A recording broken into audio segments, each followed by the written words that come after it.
বাংলাদেশের দক্ষিণ ভাগ জুড়ে বিস্তৃত এক রহস্যময় প্রাকৃতিক দুর্গ সুন্দরবন।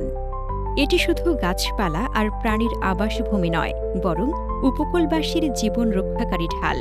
তবে এই বন আজ চাপে, জলবায়ু পরিবর্তন, দুর্যোগ, বন উজাড়ে। কিন্তু আশার আলো ছড়িয়েছেন এক ব্যক্তি, আমির হোসাইন চৌধুরী।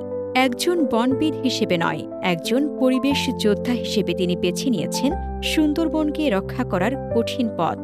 তার দৃষ্টিভঙ্গি পরিষ্কার, স্থানীয় জনগণ ও প্রযুক্তির যৌথ ব্যবহারে বনকে ফিরিয়ে আনতে হবে প্রাণ। বাংলাদেশের বন ব্যবস্থাপনায় প্রথমবারের মতো যুক্ত হয় আধুনিক প্রযুক্তি, remote sensing, geospatial data, drone mapping. বন আর শুধু কাগজে কলমে নয়, এখন তথ্যনির্ভর এক জীবন্ত নেটওয়ার্ক। প্রযুক্তির সঙ্গে যুক্ত হয়েছেন স্থানীয়রাও।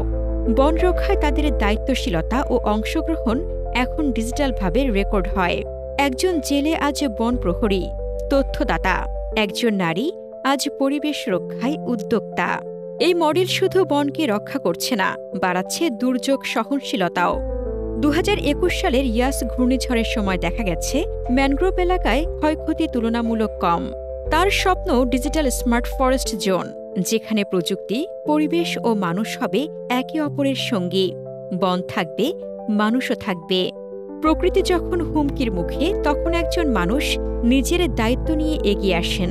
সেই মানুষটি বদলে দেন ভবিষ্যৎ। আমির হোসাইন চৌধুরী, আপনি শুধু বন সংরক্ষক নন, আপনি আমাদের সময়ের সবুজ দূত।